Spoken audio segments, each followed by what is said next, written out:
വസന്ത് സിരെ കോൺഗ്രസ് നേതാവ് കൂടി നമുക്കൊപ്പം ചേരുകയാണ്. ശ്രീ വസന്ത്, നിലവിൽ ഇപ്പോൾ പുറത്തുവരുന്ന വിവരങ്ങൾ അനുസരിച്ച്, അതായത് രമേശ് ചെന്നിത്തല തന്നെ പുറത്തുവിട്ട കത്തിലെ വിശദാംശങ്ങളിലൂടെയാണ് നമ്മൾ കടന്നു പോകുന്നത്. കെ സ്മാർട്ട് വഴി രജിസ്റ്റർ ചെയ്തിട്ടുള്ള ആളുകളുടെ വിവരങ്ങളും പേരുവിവരങ്ങളും ഡീറ്റെയിൽസും ഡാറ്റ ഉൾപ്പെടെ സർക്കാർ ശേഖരിച്ചു ആവശ്യപ്പെട്ടു എന്നുള്ളതാണ് ഈ കത്തിലൂടെ നമ്മൾ മനസ്സിലാക്കുന്നത്. കൊടുത്തോ ഇല്ലയോ എന്നുള്ള കാര്യം നമുക്കിനി അറിയേണ്ടിയിരിക്കുന്നു. അതായത് നിലവിൽ ഇപ്പോൾ നമ്മൾ അറിഞ്ഞതൊക്കെയും ഒരു മഞ്ഞുമലയുടെ അറ്റം മാത്രമെന്ന് മനസ്സിലാക്കേണ്ടി വരുമോ?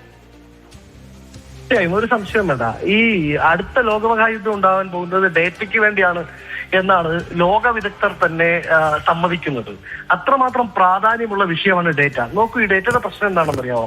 ഇപ്പോ ഈ സാമൂഹ്യ സുരക്ഷാ പെൻഷൻ കൈപ്പറ്റുന്നവരുടെ ഡേറ്റ, ആ ഡേറ്റ എങ്ങനെയൊക്കെ സോർട്ട് ചെയ്യാം? വിധവകളായവര് എവിടെയൊക്കെയാണ് കൂടുതലുള്ളതെന്ന് സോർട്ട് ചെയ്യാം, ക്രിസ്ത്യൻ ആയിട്ടുള്ളവരെ സോർട്ട് ചെയ്യാം, മുസ്ലിം ആയിട്ടുള്ളവരെ സോർട്ട് ചെയ്യാം. അതായത് കമ്മ്യൂണൽ ബേസ്ഡ്, ഹിന്ദുസിൽ ഇന്ന കമ്മ്യൂണിറ്റി എന്ന് പറഞ്ഞ് സോർട്ട് ചെയ്യാം.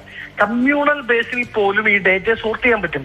അപ്പോ ഈ സർക്കാരിന്റെ സംവിധാനത്തിൽ ഓട്ട അടയ്ക്കാൻ പോലും പറ്റാത്ത, മഴ വീണ ചോർന്നൊലിക്കുന്ന സർക്കാരിന്റെ ഈ മറ്റേ സെക്യൂരിറ്റി സർവൈലൻസ് ഉണ്ടല്ലോ, ഈ പറയുന്ന ഇന്റർനെറ്റ് സെക്യൂരിറ്റി സർവൈലൻസ്, ആ സംവിധാനത്തിൽ ഇത് അങ്ങോട്ടും ഇങ്ങോട്ടും ഷെയർ ചെയ്യപ്പെട്ടാൽ ഡാർക്ക് വെബ് പോലുള്ള സ്ഥലങ്ങളിലേക്ക് ഈ ഡേറ്റ കൈമാറപ്പെടില്ല, ചോരപ്പെടില്ല എന്നാണ്. എന്ത് സുരക്ഷിതത്വമാണ് എന്റെയും അങ്ങയുടെയും ഡേറ്റയ്ക്കുള്ളത്? ഒന്ന്.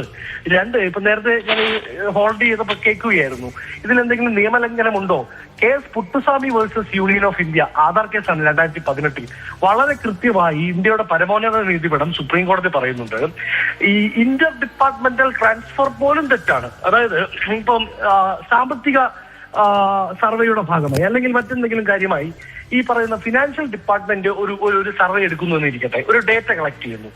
ആ ഫിനാൻസ് ഡിപ്പാർട്ട്മെന്റിന് അത് ആഭ്യന്തര വകുപ്പിന് കൊടുക്കാൻ പാടില്ല, അല്ലെങ്കിൽ റവന്യൂ വകുപ്പിന് കൊടുക്കാൻ പാടില്ല. അതായത് ഒരേ സർക്കാരിന് കീഴിലെ ഒരു വകുപ്പ് എടുത്ത ഡേറ്റ മറ്റൊരു വകുപ്പിന് കൊടുക്കുന്നത് പോലും, അതായത് ഇന്റർ ഡിപ്പാർട്ട്മെന്റൽ ട്രാൻസ്ഫർ പോലും നിയമവിരുദ്ധമാണ് എന്ന് കോടതി 2018 തന്നെ പറഞ്ഞിട്ടുണ്ട്. അതുകൊണ്ടാണ് ഞങ്ങൾ പറഞ്ഞത്, സർക്കാരിന്റെ PR സ്റ്റണ്ടിന് വേണ്ടി ഈ നാടിന്റെ സുരക്ഷിതത്വത്തെ ബലി കഴിപ്പിക്കരുത്. സർക്കാരിന്റെ PR നടത്തിക്കോട്ടെ, ഒരു കുഴപ്പമില്ല. അവർക്ക് പാർട്ടിയെ ഉപയോഗിച്ച് പാർട്ടി പ്രവർത്തകരുടെയോ അല്ലെങ്കിൽ അവരുടെ തന്നെ വാർഡ് മെമ്പർമാരും ഒക്കെ ഉണ്ടല്ലോ, ഈ സിസ്റ്റത്തിൽ ഇവർ ഉപയോഗിക്കുന്നല്ലേ, അതൊക്കെ ഉപയോഗിച്ചുകൊണ്ട് അവർ വീട് കയറി അവരുടെ പ്രചരണം നടത്തിക്കോട്ടെ, അല്ലെങ്കിൽ സോഷ്യൽ മീഡിയ നടത്തിക്കോട്ടെ. കോടികൾ മുടക്കുന്നുണ്ടല്ലോ. പിണറായി വിജയന്റെ മാത്രം മുഖം മിനിക്കാൻ വേണ്ടി 1.5 കോടി രൂപയുടെ മുകളിലാണ് പ്രതിമാസം PRD മാറ്റി വെക്കുന്നത്.